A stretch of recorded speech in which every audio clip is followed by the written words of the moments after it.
আসসালামু আলাইকুম এভরিওয়ান, আশা করি আপনারা সবাই অনেক ভালো আছেন। তো আমরাও আলহামদুলিল্লাহ আল্লাহর ইচ্ছায় ভালো আছি। তো আজকে আরেকটা ডেইলি লাইফস্টাইল ব্লগ নিয়ে আপনাদের সামনে আসলাম। আজকে সকালে উঠেই আমার একদম ফার্স্ট কাজ হচ্ছে ঘর ভ্যাকিউম করা। মানে খুবই ময়লা হয়ে গিয়েছিল আর মানে টাইম ম্যানেজ করতে পারতেছিলাম না। তো আমি চিন্তা করলাম ওকে অন্যান্য কাজ পরে করব, যেহেতু বাবু এখন বাইরে স্কুলে গেছে। তো আমি হচ্ছে প্রথমেই ভ্যাকিউম করলাম, এরপরে হচ্ছে ডিশগুলো ক্লিন করা ছিল, এগুলাকে হচ্ছে গোছাবো আর পরের বারে ডিশগুলো ক্লিন করতে দিব। তো রাত্রে খাওয়া দাওয়ার পরে আর ডিশ ক্লিন করা হয় নাই, যেহেতু মানে আমার হচ্ছে কি, আমি রাত্রে খাওয়া দাওয়া করার আগ পর্যন্ত আমি অনেক অ্যাক্টিভ থাকি, বাট খাওয়া দাওয়ার পরে আমার আর কিচেনে যেয়ে কাজ করতে ইচ্ছা করে না। তো সামটাইমস আমি হচ্ছে এই কাজগুলো আগেই করে রাখি, খাওয়ার আগে, ডিনারের আগে। তো সামটাইমস পরে করি। তো এই তো আমি সবগুলো একটু দেখে দেখে নিয়ে নিচ্ছিলাম।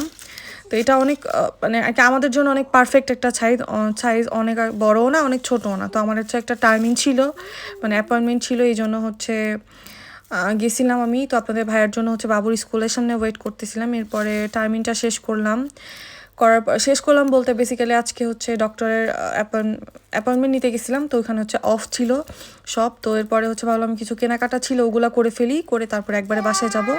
তো বাইরে তো স্নো পড়তেছে অল্প অল্প। তো এখন হচ্ছে ব্যাপারটা অনেক ডিসগাস্টিং হয়ে গেছে, কারণ স্নো যখন অনেক পড়ে তখন দেখতে সুন্দর লাগে, হাঁটতে ওকে ফাইন, বাট যখন স্নো একদম অল্প অল্প পড়ে আর এটা ভিজে মানে বৃষ্টির সাথে মিলে অনেক স্লিপারি হয়ে যায় আর অনেক কাদা টাদা মতো হয়ে যায়।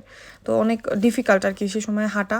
আর এদিকে তো দোকানগুলো একদম পুরা রমজানের ভাইবে, পুরা একদম ফুল, মানে চারিদিকে শুধু রমজানের ডেকোরেশন, রমজানের জিনিসপত্র, মানে খুবই সুন্দর। মানে আমি যখন প্রথমবার আসলাম, তো তারপরে আমি অত তো চিনতাম না, বাট আমি যেখানে গেছি এত দেখি নাই, বাট ইদানিং রিসেন্টলি গত 2 বছর ধরে এটা এত বেশি আলহামদুলিল্লাহ।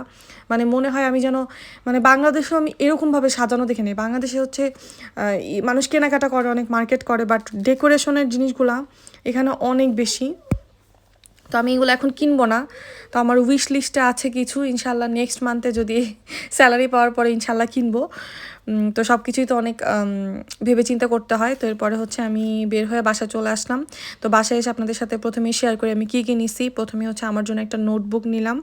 তো বেশ কিছু জিনিস একটু নোট করে একটু মানে মানে বাবুর অনেক কাজ থাকে, আমার অনেক কাজ থাকে, তো একটু যদি টু ডু লিস্ট বানাই নিই তাহলে হচ্ছে একটু একটু ইজি হয়।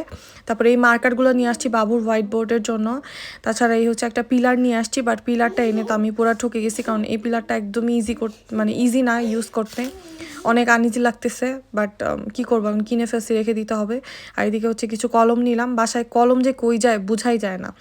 আর এইটা হচ্ছে আমার আরেকটা উইশ লিস্টে ছিল, এটা আমি হচ্ছে একটা ভ্লগারের ভিডিওতে দেখছি, উনি হচ্ছে জাপানে থাকে, তো ওনার কাছে এটা আমি দেখছি। তো এটা আমার এত ভালো লাগছে, তো এটা হচ্ছে আমাদের বাসার পাশের শপেই পেয়ে গেছি।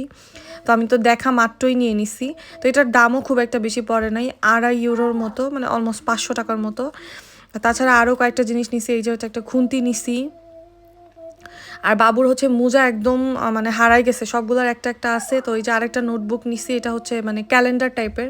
তো আমাদের যত মানে অ্যাপয়েন্টমেন্টগুলো থাকে ওগুলো হচ্ছে লিখে রাখতে হবে টাইম দিয়ে, নাহলে হচ্ছে পরে মানে ফোনে ছবি তোলা থাকে, বাট এটা খুঁজে পেতে অনেক সমস্যা হয়। আর এই যে হচ্ছে মোজা বাবুর জন্য নিয়ে আসছি এক সেট, তো এটার দাম নিচ্ছে হচ্ছে 4 ইউরো। আর এই যে একটা বোল নিয়ে আসছি ডালের জন্য। সো এই তো that is it for today. আল্লাহ হাফেজ।